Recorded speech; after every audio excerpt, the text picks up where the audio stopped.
प्रियो, इस दुनिया के इतिहास में हम समझ सकते हैं कि काफ़ी सारे राजा और सम्राट लोगों ने इस पृथ्वी पर शासन किया है।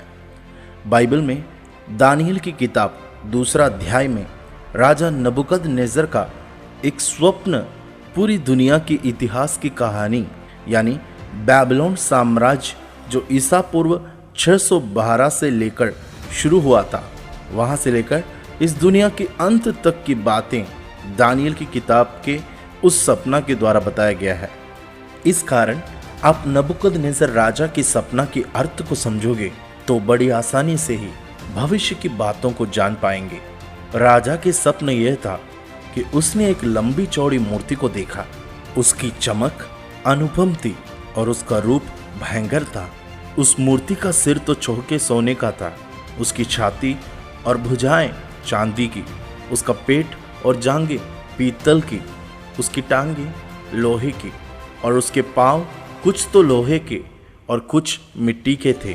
फिर देखते देखते राजा ने क्या देखा कि एक पत्थर ने बिना किसी के खोदे आप ही आप उखड़कर उस मूर्ति के पांव पर लगकर जो लोहे और मिट्टी के थे उनको चूर चूर कर डाला।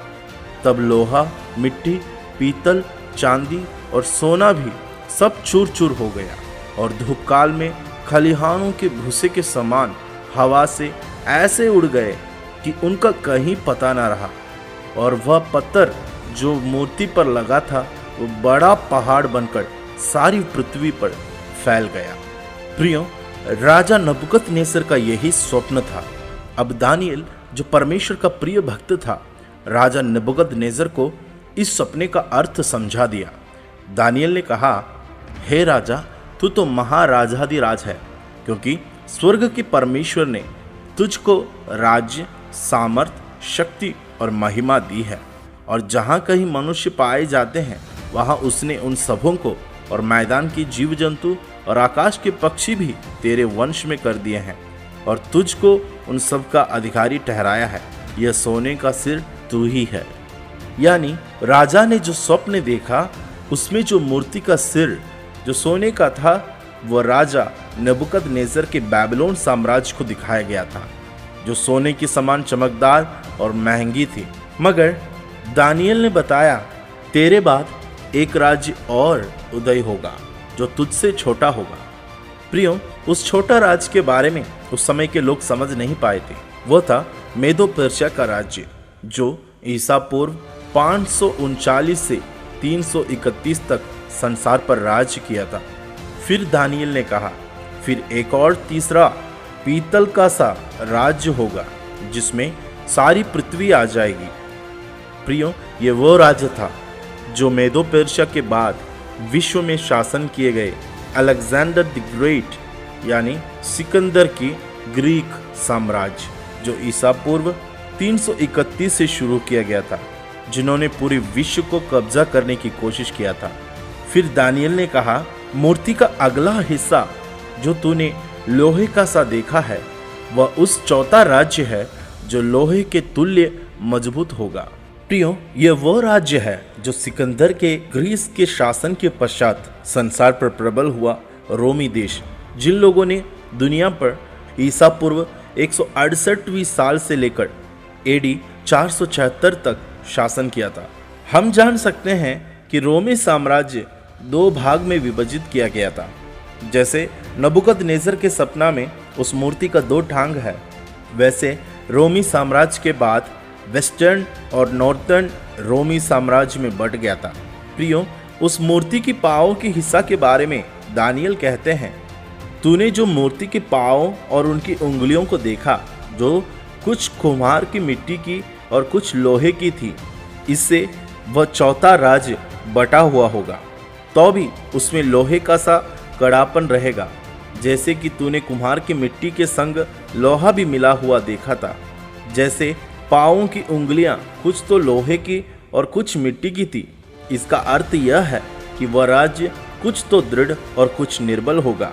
तूने जो लोहे की कुम्हार की मिट्टी के संग मिला हुआ देखा, इसका अर्थ यह है कि उस राज्य के लोग एक दूसरे मनुष्यों से मिले जुले तो रहेंगे, परंतु जैसे लोहा मिट्टी के साथ मेल नहीं खाता, वैसे ही वे भी एक ना बने रहेंगे। प्रियो, यहाँ पर लोहे के साथ मिला हुआ मिट्टी का राज्य को भी दर्शाया गया है, जो आज की उन देशों को, राष्ट्रों को दर्शाया गया है जहाँ जनतंत्र जारी है, जहाँ अलग अलग राजनीतिक दल शासन करते हैं।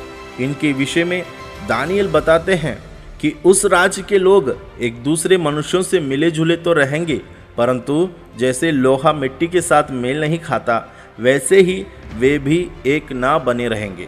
प्रियो, यह वो समय है जो उस मूर्ति का सबसे निचले हिस्सा का, अर्थात उस शासन का, जो आज हम संसार में देख पा रहे हैं।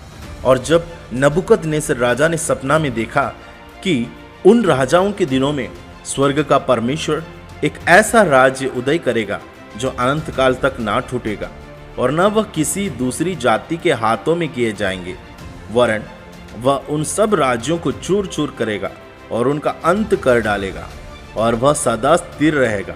जैसा तूने देखा कि एक पत्थर किसी के हाथ के बिना खोदे पहाड़ में से उखड़ा और उसने लोहे, पीतल, मिट्टी, चांदी और सोने को चूर चूर किया, इसी रीति महान परमेश्वर ने राजा को बताया है कि इसके बाद क्या क्या होने वाला है। ना स्वप्न में और ना उसके फल में कुछ संदेह है। प्रियो, इस जनतंत्र शासन के बीच में भी लड़ाइयाँ, झगड़ाएं आज भी हो रही है, क्योंकि जैसे बाइबल ने बताया वे एक दूसरे से मेल नहीं खाएंगे। और यह वो समय है हमारी राजाधिराजा, प्रभुओं का प्रभु यीशु मसीह का दूसरी आगमन का और उनका शासन इस पृथ्वी पर शुरू होने का।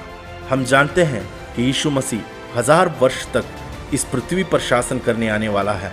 इस दुनिया की सभी अधिकारियों को चूर चूर करते हुए प्रभु यीशु मसीह का अनंत काल का उस सिंहासन स्थापित होने वाला है। उस आगमन की तैयारी के लिए हम अपने जीवन को आगे तैयार करेंगे। प्रभु इस संदेश के द्वारा आप सबको आशीष देने पाए। सबको जय मसीह।